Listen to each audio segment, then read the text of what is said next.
I think it's just going to get weirder and weirder and weirder, and finally it's going to be so weird that people are going to have to talk about how weird it is. Eventually people are going to say, what the hell is going on? It's not enough to say it's nuts. You have to explain why it's so nuts. The invention of artificial life, the cloning of human beings, possible contact with extraterrestrials, the systems which are in place to keep the world sane are utterly inadequate to the forces that have been unleashed. Welcome back to Forbidden Knowledge News. I'm your host, Chris Matthew. Today my guest is John Paul Rice. Forbidden Knowledge News is now syndicated on clearair.fm every Tuesday, Thursday, and Saturday at 12:15 p.m. Central Time. That's clearair.fm. We have links right in the description. Some amazing upcoming guests: Brian from Demon Erasers, Leslie Michelle Clark, Ryan Gable, Adam Swart, Tilly Treadwell, and Lester Velez. Be sure and look out for those. Also, look out for my films. Occult Louisiana is on Tubi, Roku, Apple, and a few more. Doors of Perception is on Amazon Prime, and Relay. We are booking guests for April and May. If you have suggestions or you'd like to be a guest, email me forbiddenknowledgenews@gmail.com. Today I want to welcome back to the show John Paul Rice. He is a former Hollywood film producer, financial systems analyst, entrepreneur, and advocate for abused children. His personal lived experience healing from his abuse of childhood inspired him to create solutions for a better world based on compassion, empathy, forgiveness, unconditional love, and humility. John, welcome back. How you doing? Doing very well. It's a pleasure to be here with you after such a long time. Yeah, it has been a while, and it's been an eventful couple of years since we last spoke. When I started this show in 2016, there were only a handful of us discussing some of these topics. And now conspiracy is one of the most popular discussions on social media, and it's even in the mainstream media. I never really thought about what the world would look like if conspiracies were a normal thing to discuss. You know, I lived through the "you're a crazy tinfoil hat capped mental patient" phase of life. These new conspiracy guys, they have it easy, man. But the world is weird, man, and conspiracy culture is unfortunately, it's infiltrated just like any other popular movement. This is also just a critical time for us. Possibly a crossroads. The Epstein files, I believe they have the potential to become some of the most important documents in history if approached and utilized correctly. And if it doesn't get lost in like an ocean of war, false flags, UFOs, or some other lame conspiracies. But is it even possible to move forward with the same corrupt foundations that we've always built from? This is what we're going to get into today. And it brings a lot of possibilities. But before we get into this, like you said, it's been a while. Remind the audience a little bit about yourself and let them know how they can find out more. Sure. So the reason we're talking today is because in 2020, August of 2020, was probably the most catalyzing moment on the internet for this particular topic. And I'm not claiming that. I've been told and seen it for myself. A video that I did, a 38-minute video on Instagram that I went live with. It had about maybe 3, 4, 5, maybe 6 to 8 live views going, talking about the banning of our film from Amazon, A Child's Voice, which I made in 2017 and released in 2018, about human trafficking and satanic ritual abuse of small children. It was a supernatural drama. And it was taken off of Amazon's platform, and I talked about it. But what I ended up talking about for 38 minutes was about the whole construct of this reality, which is a narcissistic child abuse system that we live in, and the depth and the implications of that. More than just about the human trafficking aspect, I was calling out the people who, not necessarily by name, but by their behaviors and their acts and their beliefs and how they misrepresent information to us, and how that works through a hierarchical structure where everybody's just doing their job and following orders. That got me feds, surveillance. You can't imagine the level of attacks I got demonically, spiritually in my dreams. I had no idea what I had done, and I wasn't thinking about my safety. I sent it out to a few friends, and it went like wildfire all over the internet, worldwide. I took one video I'm just sharing this. I took one video on Facebook just to see how many people were posting, and I couldn't scroll fast enough for minutes to see how many thousands of people had taken that video and uploaded it and shared it. And it really created a shitstorm, for lack of a better word. Now,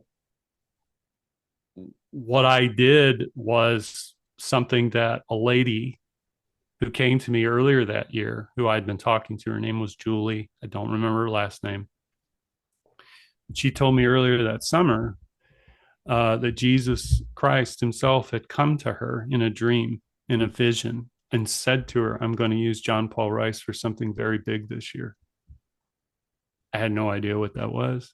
I remember being in my car one night, almost crying and pleading with God to let me have the courage to go through with it, which again, I didn't know what it was. But in that moment, I wasn't thinking about my safety or what would come next. I just spoke from the heart, and that was not me speaking premeditated. I'm not trying to claim anything, but it caused me enormous distress and panic. And I did have several breaks, actually, what I call psychotic breaks, where I was terrified and I was trying to keep myself calm for 30 days and 30 nights. I mean, I'm just saying, relatively speaking, there was waves of panic and fear coming through me because I had all the signs of people who were trying to reach out to me and control me. Anyway, that is just to say that the reason why we're here today is because of that video and because of that film. And however I stumbled into this, which was, I wasn't anybody of any notoriety in Hollywood. I'm not discrediting myself. I'm just saying I wasn't in on the inner circle, but I had 19 years of being a fly on the wall. And the truth of because I'm talking about my new awareness versus my old. People always say, well, you knew this, you didn't do it. No, I didn't know jack shit. I was from a family who I don't know the origins of in terms of Masonic lines, but there is a Masonic line in my family. And whatever happened to me as a child, I was born on 9/11, first of all, in 1978 in Fort Lauderdale, Florida at 1:51 in the afternoon. Anybody wants to look up my astrological chart, you'll see it. You can also look at my full name in gematria. It's pretty crazy stuff. And the Catholic Church down there had me within 2 to 3 months, 3 months old. I was playing baby Jesus in a nativity scene in the Catholic Church with my sister Sean being the angel who brings me down the aisle and places me in the manger. My sister Sean had severe DID, like severe. I don't know that my family was necessarily under trauma-based mind control, and I don't know anything about that. And that would be a little too presumptive. But in my family, I had all the signs of all the Masonic teachings with respect to how they treat their children, how they behave. Was I raped? Was I attacked? I have no idea as a child. I do know that I was sexually abused as a child. And I've been out of my body before. I've had recalls of near-death experiences in my later years where I convulsed and literally called to Jesus to come in, and a white light penetrated my skull into my heart, and all of my terror and fear left. This has all been within the last 4 years. Um, I'm I'm I'm wanting to be on your show to share this with your community as much as I'm allowed to, with respect to your show and them. What I've learned during this time about our humanity, our incredible creative abilities here that are all muted right now, our imagination, our creativity that has been hijacked and traded out for knowledge and service to power. I see all of this throughout history. I don't see it as an isolated event in this time. It's just constructed rhythmically or rhyme like with the technology that we have available to us today, which opens up the potential to create new stories faster than we've ever done before. And that's really the difference, is that the density of our consciousness has lightened to such a level that we have within us all of this information, and yet we have not learned the ability to translate it into action yet. And I think that time is budding, starting to bud, but the appetite is there. But the will and the courage and the strength and the truth behind it is that there isn't an argument to be made where everybody needs to do this. It really just needs to start with you and one person in what you can do in your own time and space, because that's where you take back your authority with time and space in the fourth dimension. That's what they control. That's what AI is there for to do. It's to control human populations, direct behaviors, control the society to perform at the optimal level that they wish to. Obviously, we're going from human authorities to a technological God. And so this is the Masonic era that or the Masonic era that we're in, that people keep talking about. It's, yes, the disillusionment is catastrophically here. There is no coherence. There's only noise. And so what's going to rise to the top are the people who have the greatest, we'll say, performative command of language and authority for you to believe in that they can save you or help you become something more than you already are. And that is the danger and the game afoot here, because in a Luciferian world like this, the freedom is to be yourself, not your highest, truest self, your lowest self, which is take away all the illusions, take away all the fantasies and the fictions. What do you have below it? All your drives, your true motivations, not your beliefs, not what you say you are, not what you call yourself, not how the world sees you, how you actually truly feel and act on that, and being good with it. Because at the end of the day, if Mr. Mean Orange Man is up in the White House and he gets to be a shitty person, why can't I? He gets to get away with it. Why can't I? Right. This is the race to the bottom, though. I'm not saying it's all there, but it's like a black hole that's just sucking everything in. Let's talk a little bit about how to navigate the information, how to find quote unquote truth in this sea of nonsense. In 2020, and a short period of time after, I had great hope for people. I saw a lot of people that were starting to become aware of things and sharing the information. And just like anything else, either it was planned the whole time or they infiltrated the movement. Now, the information that we have access to is nonsense. It's a sea of dog shit mixed with a little bit of truth here and there. And it's become almost impossible to sift through. And then you have AI on top of that, which last time we spoke was not on the radar like we are experiencing right now. That's something else to navigate. But based on your observations of cultural shifts and how events are steering narratives just in the past couple of years, what are your observations? Let's just deal with the biggest problem on the table. There's an entire degenerate generation of human beings that's here now, which in which case is totally impulsive, is not able to think past two choices. Mm-hmm. They're stuck in two and sometimes three-dimensional thinking. It's moral relativism that operates most of the world. And when I say that, it's distinctions of your behavior and how you do things versus how somebody else does things who gets caught doing them. So as long as I don't get caught, people can't see me. This is contributing to a lack of trust in society, because everyone's shitty behaviors are coming out, and there's no how do I say it? There's the level of tolerance, right? So just imagine everything was in, let's just say when everybody was asleep, everything was in balance, right? There was an agreed to story, and now it's choose your own adventure, right? Pick the parts that you like about Satan's world, discard the rest. Say these are my sacred cows, right?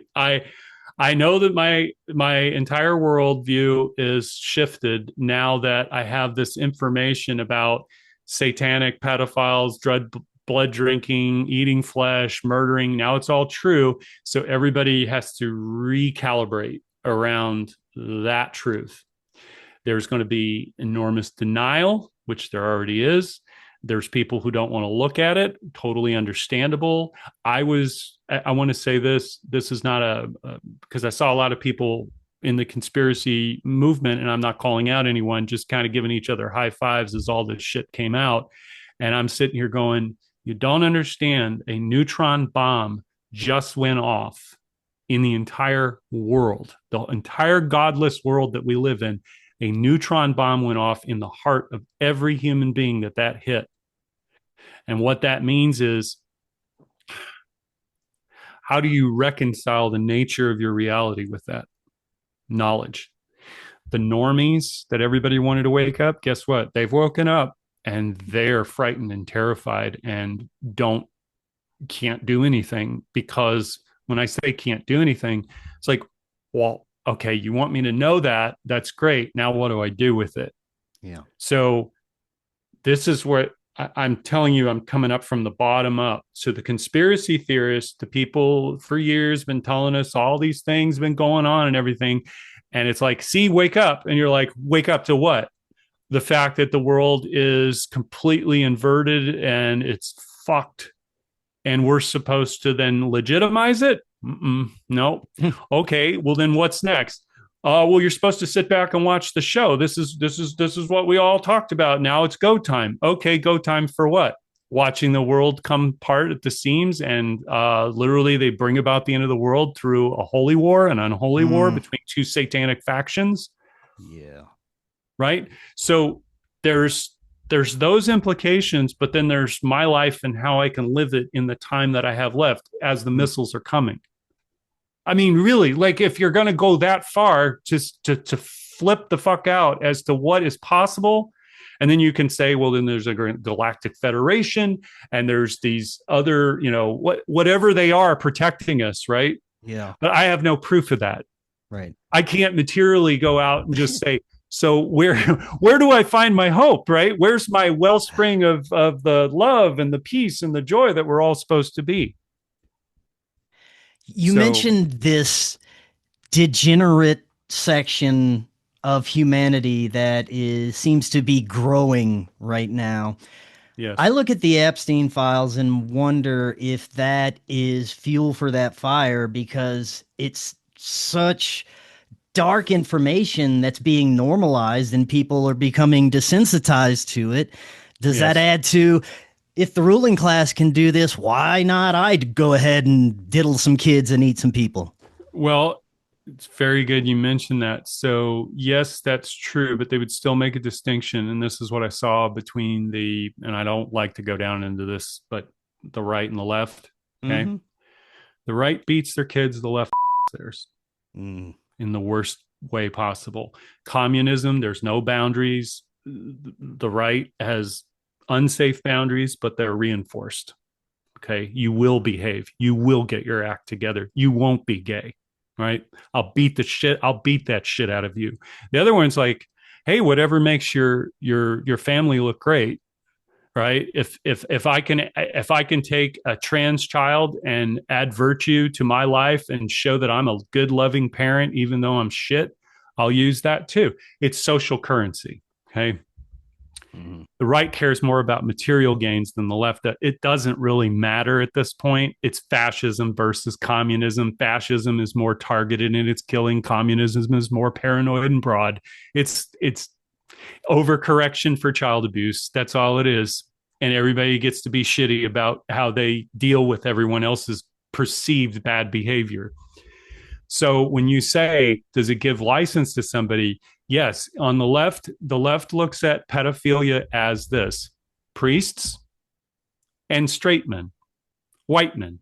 Okay. That's it. Donald Trump, Bill Clinton, the Pope. On the left, they're the compassionate group, minor attracted persons. I've actually read these threads from these people who do this stuff. Okay. Young people who love children the right way. They know I have a problem. They're getting therapy for it. I copied it one time, screenshot it so that I could burn it into my head and go, holy effing hell. The distinction between that pedophile and your pedophile. This is why we have people go, my pedophile versus your pedophile. Your pedophile is worse than mine. It's like, holy shit. So for me, what this does is for the people that had that, let's say, that part in them that was hidden previously, and an insertion of a new idea as it becomes, quote, normalized, what you said, right? We become desensitized for it. Yes, you will find that there will be people in time who start to exhibit all of these behaviors, because the behaviors themselves are nothing new under the sun. It's just a matter of the right motivation to bring them out.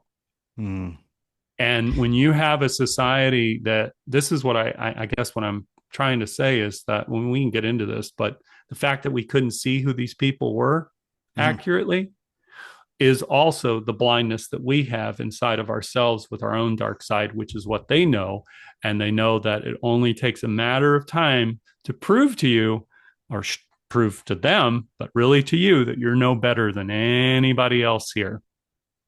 And so I look at it and you go, oh my God, this is horrifying. Yes, there is going to be a certain level of degeneracy where I feel that it is most important to note this is not in all the horror and the terror of the world and shitty behaviors coming out of people. I want to remind people the only thing that matters in all of this is those children who do not have a free will choice in that reality. Okay. And that is all of us. I said on a podcast some years ago, I want to say this is the first time I've done this in like 2 years.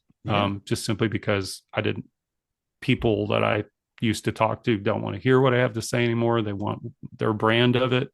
I don't expect everybody to agree with me. I don't. I really don't. But I'm not going to take a side with some authority figure because they're accurate in their description of what's happening, as though I know that person and know that they're a good person. The cult of personality is one of the most damaging and destructive forces on this planet, because it assigns a value to somebody based on them saying something that's true. And you have never spent a day in your life with that person. You've never been married to that person. You've never had children with that person.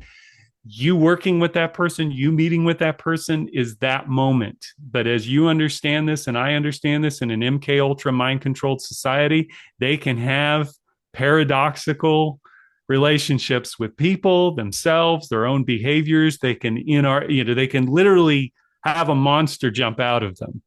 Okay. So I am done with respect to who's telling the truth, who's this. Make your own determination and act accordingly. Outside of that, it's fucking irrelevant. 100%. I want to say this because this isn't about you and say I want to believe in the UFO, behind.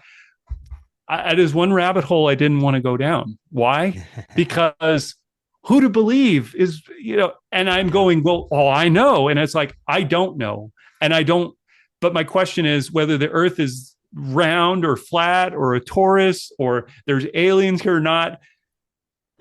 What am I supposed to do? Is that water cooler talk on Monday morning? Hey guys, I was just messing around this weekend and it turns out these aliens, they could be multidimensional beings like angels and coming in and they're showing up, whatever.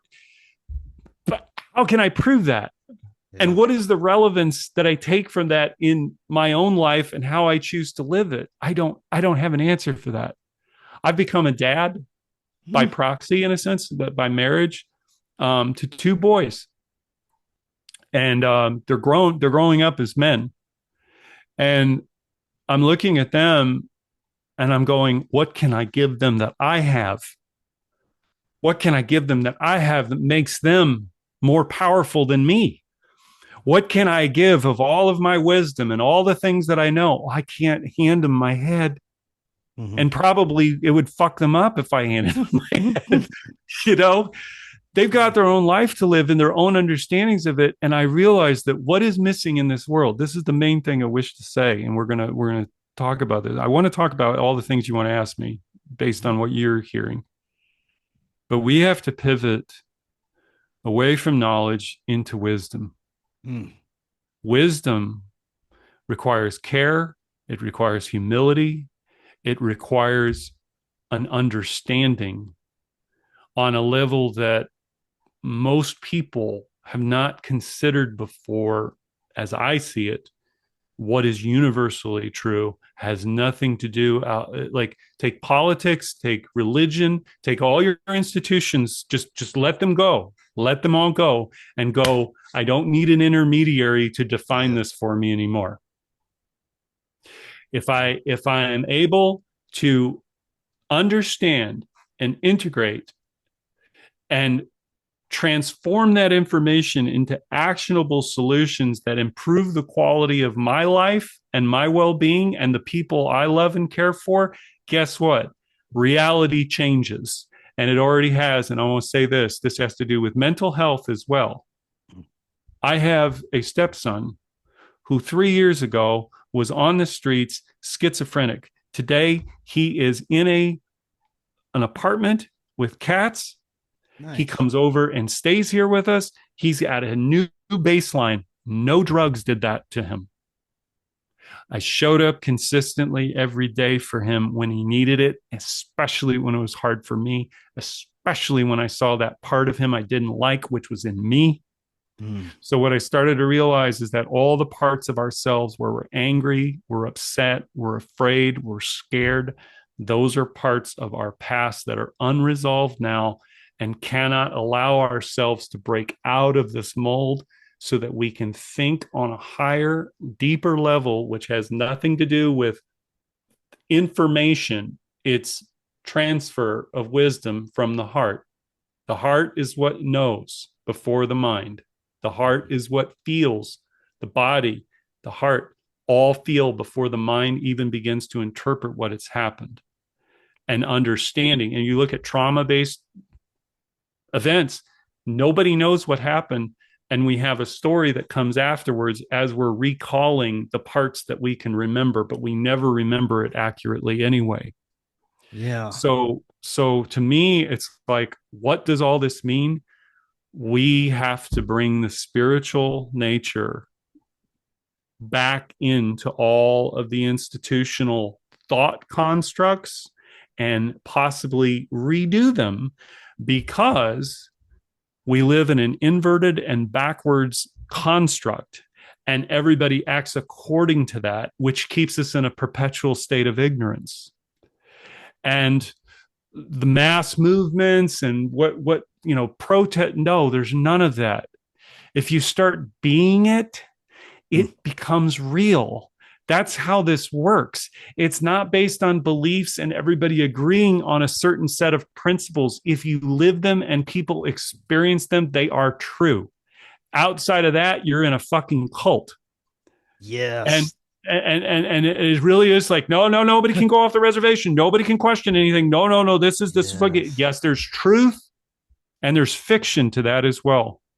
And the question is, and I always said this, if you can't question your own beliefs and challenge them to strengthen them, then they're really not solid at all.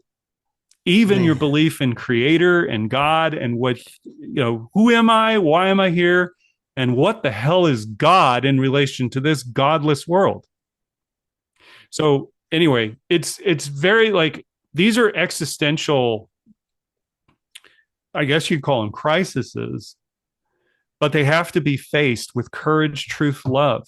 This is not, we all just need to love. In fact, I listened to a quote, this is the last thing I want to say. I listened to a quote the other day from Alan Watts who said, every time people start talking about love, he says, I know some bullshit is afoot and I go out and get a gun. Because he knows, you're right. If everybody could just love, that would change everything. Oh my God. Yes, everybody's in love with the idea of love. Yeah. But this world as it's constructed is every distortion of love that's here. Every distortion of love and the chasing after it and trying to find love in whatever form it takes. That is what we're up against here. There are so many amazing things that you said. I wish I could dissect them all, but let's start with definite answers. We used to get our definite answers from science, from our politicians, from our global leaders, and that would just be accepted as the way it is. And like you said, that cannot be a thing anymore. We have to find the answers within. So let's talk about navigating spirituality in Luciferianland. This is a big one. This is one of the most important parts of my journey, and I wouldn't have gotten where I'm at without exploring the crazier understandings and, like you said, having these experiences for myself so that I can know. I have come to the understanding that my path is to follow the teachings of Jesus Christ. That is what makes sense to me. It's the simplest understanding of any spiritual practices. And that is not saying that I am part of a religion, that I am a cult Christian, which there are so many of these now, but religion is a tough one to navigate. Spirituality is tough. We have these new age traps that people are falling into. The Gnosticism, we live in a prison planet and that's all there is. You'll be recycled as Archon food for eternity. Such bleak perspectives, but it also leads people to the Luciferian belief system, which is becoming the hidden, abundant religion that nobody is understanding right now, that's what they're involved in. And they're going to be bowing to an AI god soon, just like you said. But let's talk a little bit about how we can bypass all the Luciferian nonsense and find answers within. Yeah. Well, the most important four-letter word starts with a C, and it's care. And Mark Passio said this years ago, that care is the antidote to all of the deprogramming, de-occultism, because it doesn't require an argument. It doesn't require facts. It doesn't require a profile of a person, right? People feel and receive care. It is not an intellectual exercise of transactional relationships. So transactional relationships, I mean, this is not, I enjoy talking with you and being, but this is a transactional construct that we're in. We're exchanging information. Hopefully people are finding it valuable for themselves and what it means for them. But at the end of the day, no one is going to receive my care on this end outside of what I feel and what I express in my words and my voice, and how that is received on the other end by the person listening. So practically speaking, we need training wheels, basic 101 life courses. And when I say this, I don't mean like all this, like, what do I do? It's like, we need adults. We need parents who can hear with a third ear and see with a third eye what's really being said between the lines. We take literal fact or literal dictation and presuppose that's the absolute value and meaning. When they say in the Bible, it's the word of God here. Well, the word of God is really contradictory. If I take the Old Testament and the New Testament, it's like, hey, you know what? Abraham having that vision of God coming to him, telling him to kill his child as a loyalty test. And then the angel comes in. Let me just explain this to you and why Jesus said all of these people were effed up. Yeah. Because if that was my neighbor, I'd call CPS and 911 and the police immediately. They're like, oh, that's great. You had a conversation with God. God told you to kill your only child, but then an angel came in last minute, saved the day. Can't wait to hear the next one, right? Yeah. Can't wait to hear the next loyalty test that God makes you pass through. Okay, what I realized is in antiquity and all of that, I'm not an expert in bicameral mind or whatever. What I'm telling you is that the level of psychopathy that was during that time made people perceive God differently. Yes. And that's why when Jesus comes, he's the whole full human being who has the balance between the left and the right hemisphere of the brain and the forces within him and the divine masculine, divine feminine.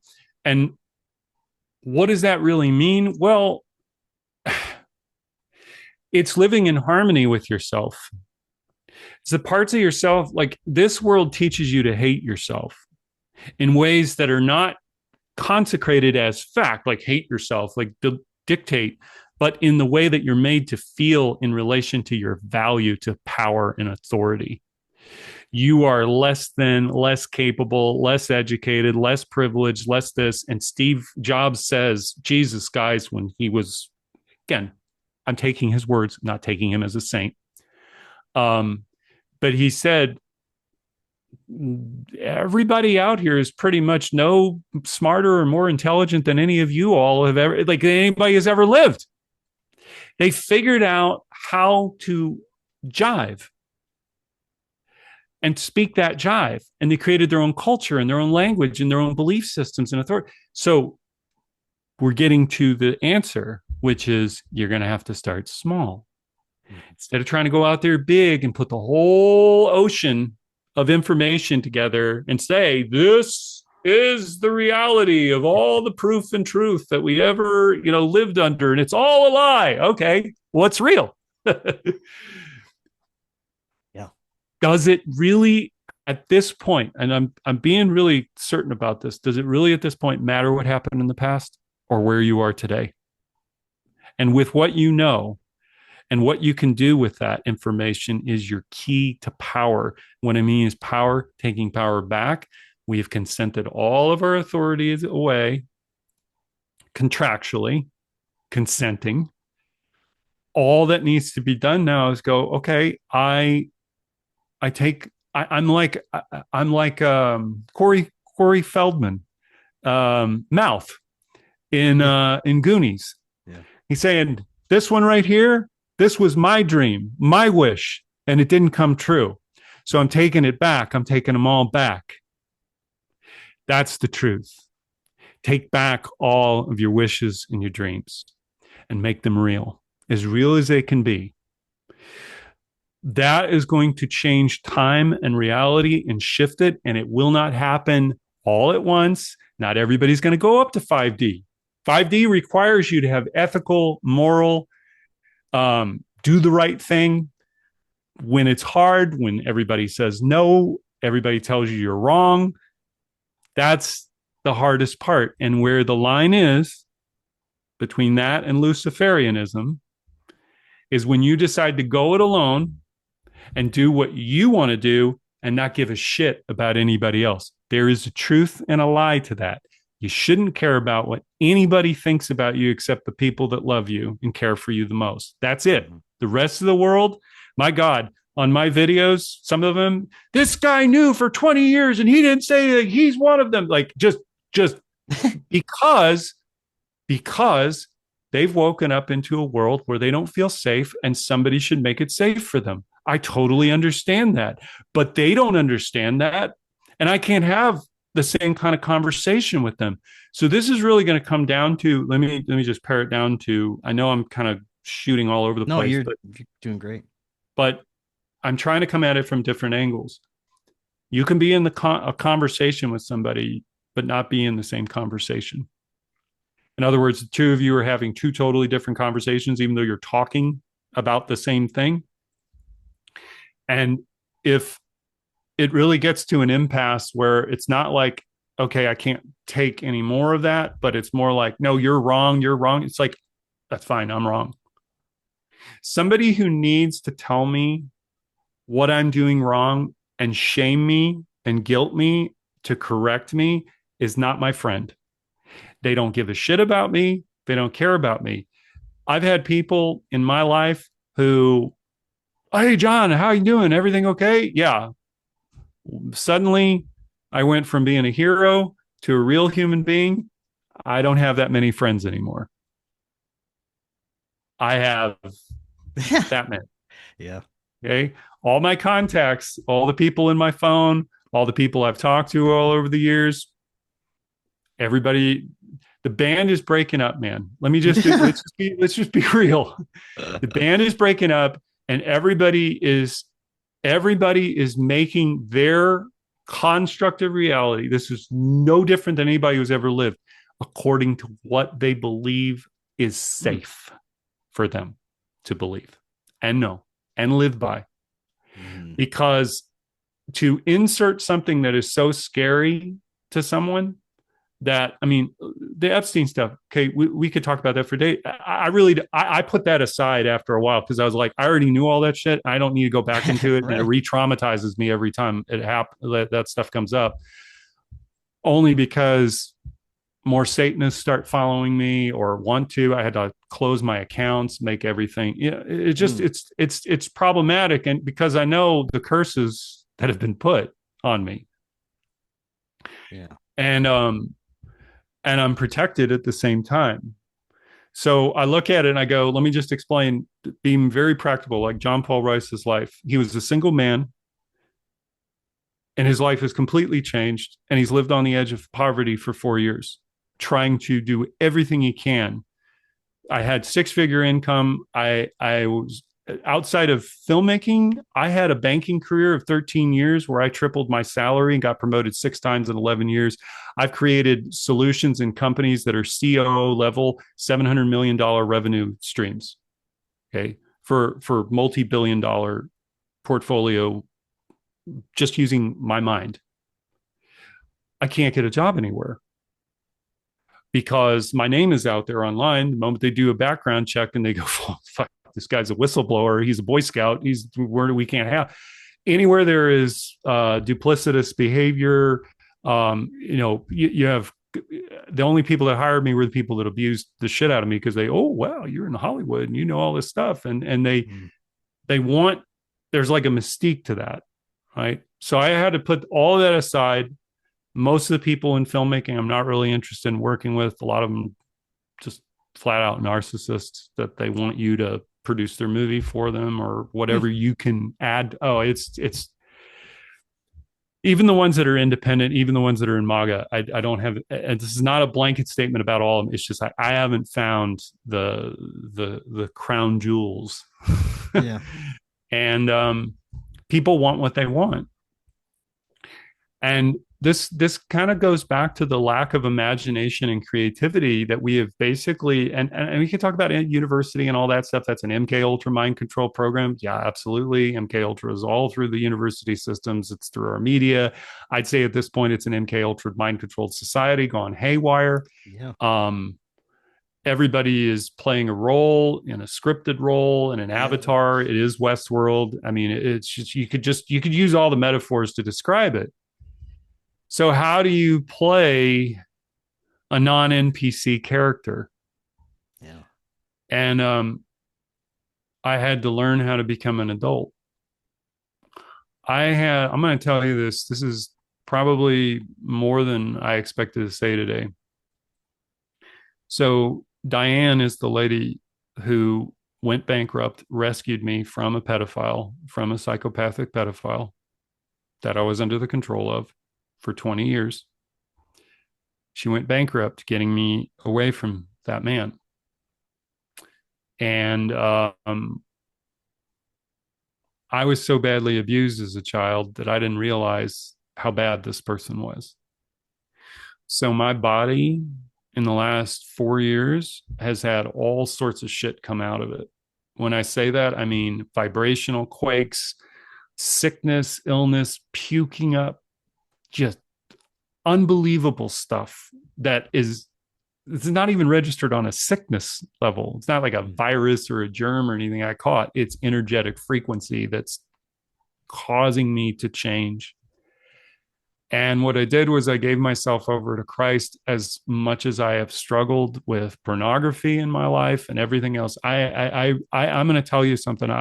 However this came about in me, I remember in 2015, 2016, saying out loud to myself, to God, to use me.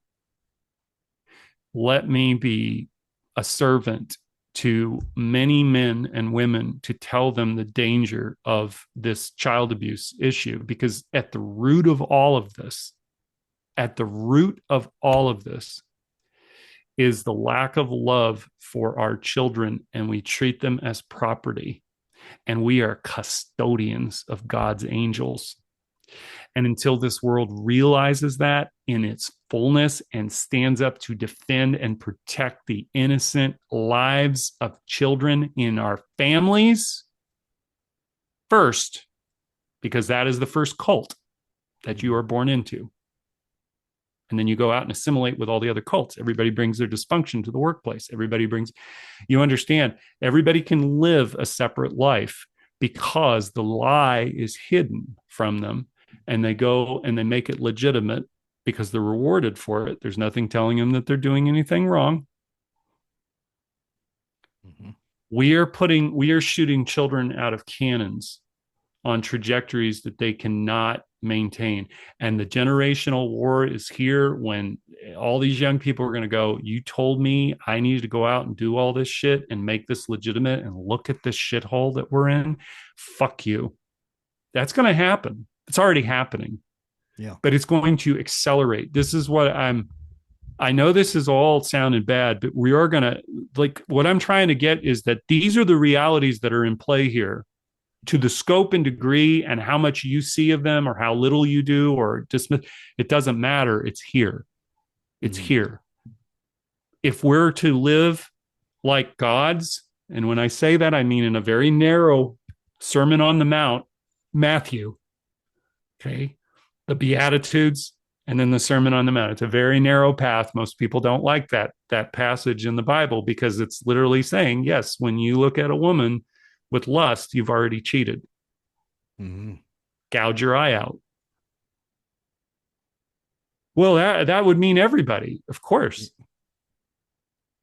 Of course, because it's a hidden thought. Mm-hmm. And it's a hidden thought from everybody else but you and God. So what's in here? This is what's real. This is what matters. What you do matters. How you will be judged in history is fucking irrelevant. Yeah. because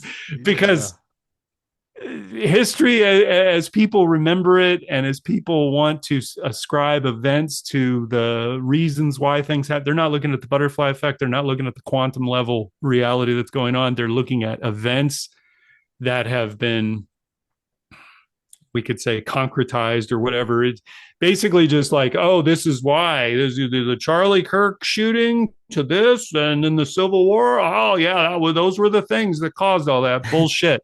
Those were catalysts. Yeah. Those were catalysts, but they're not the event that caused the whole world to change. The world is always changing.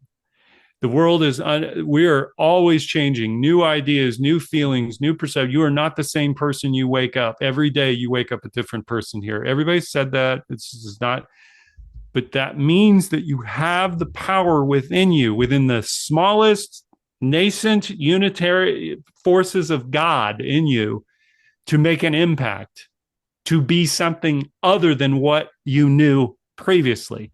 Where we are today is everybody thinks they know, but they really don't. It's just a theory. Mm-hmm. And that theory will be tested. And when that is tested, you will become what you truly are, meaning what's underneath all of the surface is going to rear itself to be true in terms of if you really are who you say you are. And that's not going to be something anybody's going to be able to judge. It's for those who experience you and what your beliefs are. Anyway, I'm going to pause there because I think that you have some questions or maybe some more. Yeah, this is great. We're definitely have to get back on soon and continue this discussion because you're making some amazing points here. Going forward in the future, there are a few things that are still part of the system that, in my perspective, may be beneficial for humanity, depending on the way we utilize it, the direction we're taking it. I think it is possible for AI to be one of those things, although where it's at now, I don't have high hopes for it. And there are too many of those narcissistic, self-serving people out there who are using it for the wrong reasons. But it has the potential to do good for humanity. And I think that there is a great movement happening in the alternative media space still. I think there's so many great broadcasters who are cutting through the nonsense and who aren't just pandering to the conspiracy community. So there are some great things happening that unfortunately are still part of the quote unquote system, and we still have to utilize it if we want to be part of an algorithm at all. But how do you see the direction of AI and the technology that we are using right now to get this message out? Do you see a positive future with any of this still? Yes. So Ronald Bernard has a bank that everybody needs to go look up and put $10 in today. Doesn't even matter what you understand about it. The Bank of Joy, the B of Joy Banking Services. I've been working with them for 4 years. This is a legitimate bank, zero interest, operates in 240 countries. It's a European cooperative right now. They are trying very, very hard in the regulations to stop this because once it goes live, it's all backed by precious metals. And you're talking about trading dollars to other parts of the world and other currencies. But more importantly, and the reason why this matters is because they have in it a function that you can set up your own cooperative and fund clean water solutions, housing solutions that other people are doing and take those blueprints and put them all over the world. Okay, wow. So with AI, what that's going to be able to do is going to be able to profile and adapt and target the individuals who could benefit the most from those services and solutions for which they wouldn't normally understand or know. So it has to be with intention behind AI. AI in itself, technology is just a vehicle. It is neutral. It's like a gun on a table. It has the intention to kill or defend. And if you are for defending life here, then what you want to put into AI is all the relatable parts of your heart. Boundaries. Universally true boundaries. Technology should be a servant to humanity, not its dictator. And so what I always see is that technology is always used in most ways to innovate and increase accuracy. So speed and accuracy are huge for technology, always. Repeatable tasks that can be done faster, less time, but still maintain the quality and the integrity of the product. That is going to be the key. And really, it matters what you value most from the gains of artificial intelligence or computer systems.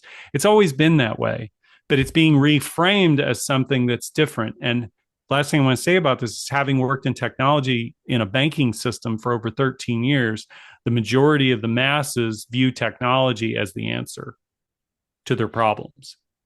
Tell us one more time. Tell us one more time how they can find out about this. What is the name of this? Yeah, it's called the B of Joy.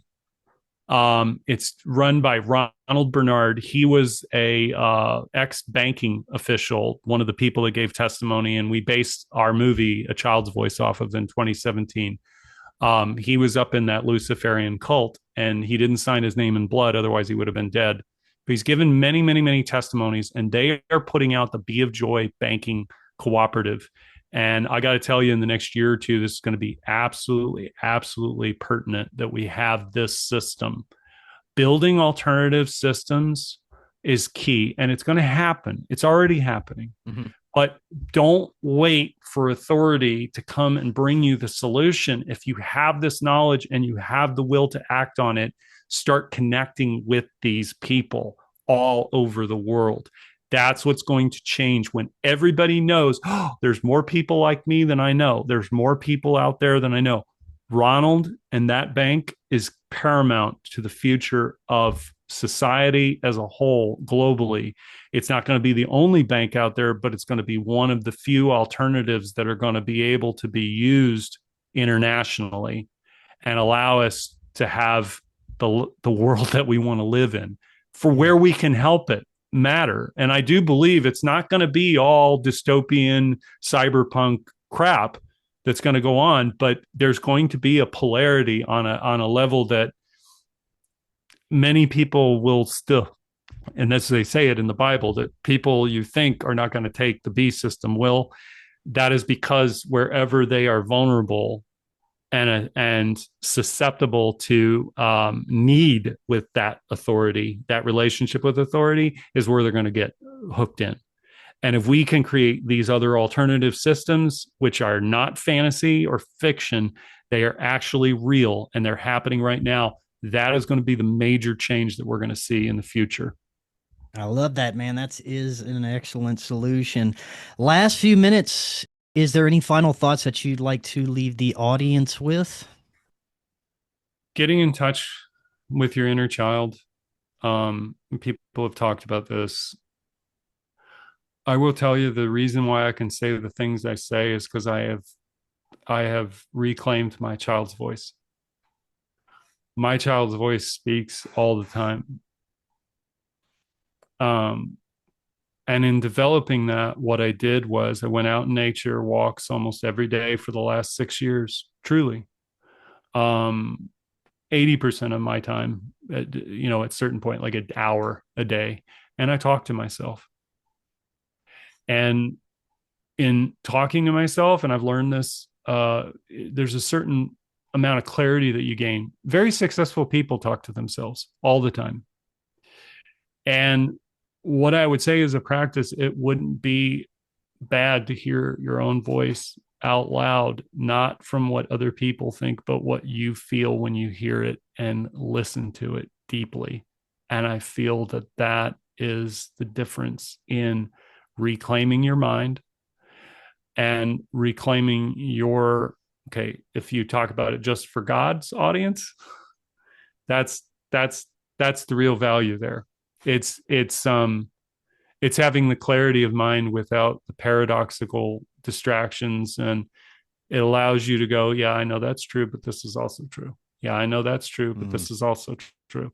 And I don't get lost in my head so much when having to differentiate and look at every single thing that's going on and go, what does this mean? What does this mean? I'm able, actually, this is the truth. I'm able to distill it down to almost the way a child would see it. And in doing so, all the details come off of it. And I have what would most people would describe a very rudimentary understanding. But in truth, I'm able to see the machine and the functional relationships without having to go into all the details and all the delineations. I can see, here's how it starts, here's how it evolves, here's where it flips, where it changes, and where people still call it the same. But I don't have to go out there as an intellectual exercise anymore and do this. It's practice. It's just practicing. And I think the more that we get in touch with the living in this world, animals, plants, children, the healthier we'll become, including mental health. This is a fact. You take schizophrenics out of the hospital, out of their treatment center, put them in nature with horses, 50% symptoms just. Wow. Why aren't we doing that? No, because there's money to be made in drugging people and classifying. Let me just say this. This is the last thing I want to say. The delineation in mental health is two things: psychopathy and schizophrenia. They're enjoined by paranoia, but who can tell the truth? Who can tell you the truth? Psychopath or schizophrenic? Schizophrenic can be batshit crazy, but they're telling you the truth. Right. Who is healable? The world is healable. And with care and consistency, delivered and given freely, you change the world. Those are the miracles.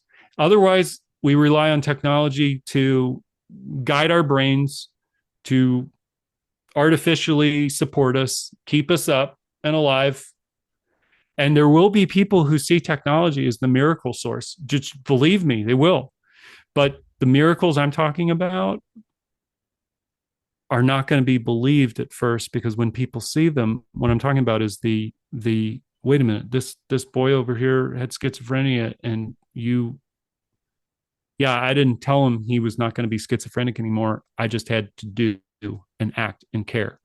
Watching someone who was me in the past, who had no one, I had to become a father to a person that I never had I never had a father, not in the real way. So I had to become a dad to somebody that I've never been biologically assigned to, and moreover, had to confront all of the things about myself that I didn't like about myself, that I felt and then I saw in him was doing, and I condemned him for it, got angry about it. His mother said, "John, that's not my boy that you're seeing. It's not the one I know. And he's you." And I broke down and I wept, because I knew it was true. I am my brother's keeper. I have to be the person that I've always been and always wanted to become, in ways that I didn't expect. And if there's one thing to be said, this is the last thing I want to say. This story that we're all in is like Field of Dreams. He heard a voice. He didn't know what it meant. He acted on it insanely. And then he's told, go the distance, ease this pain.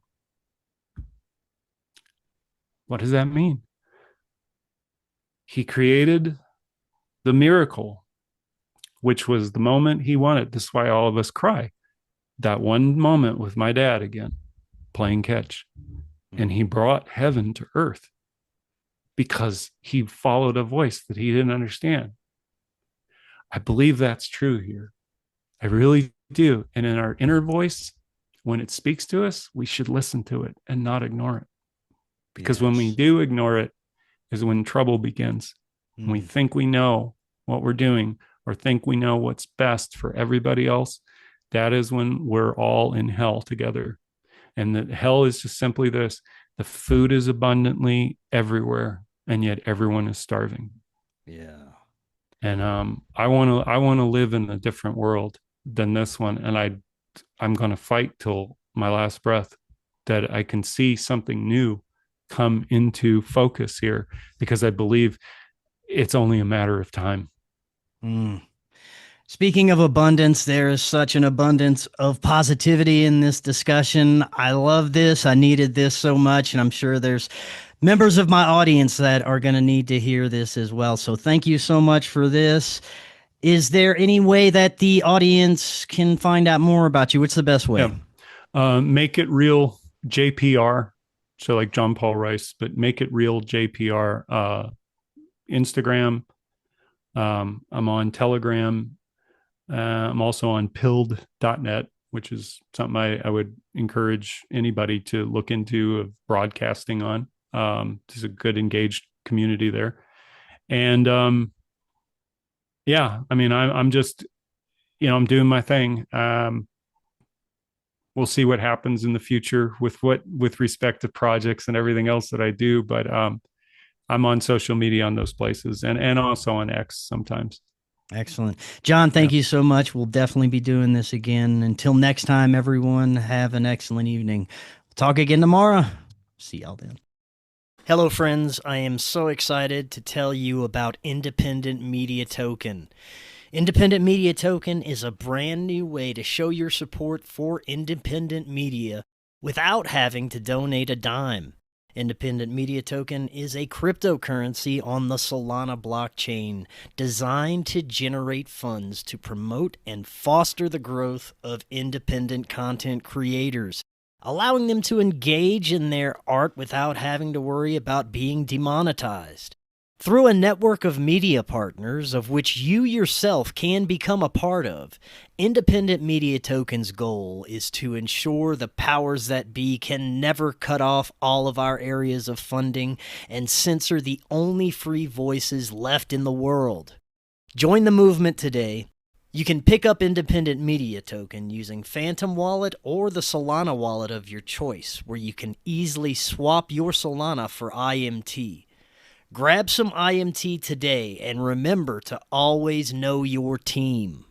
To learn more, visit independentmediatoken.com or use the link right in the description.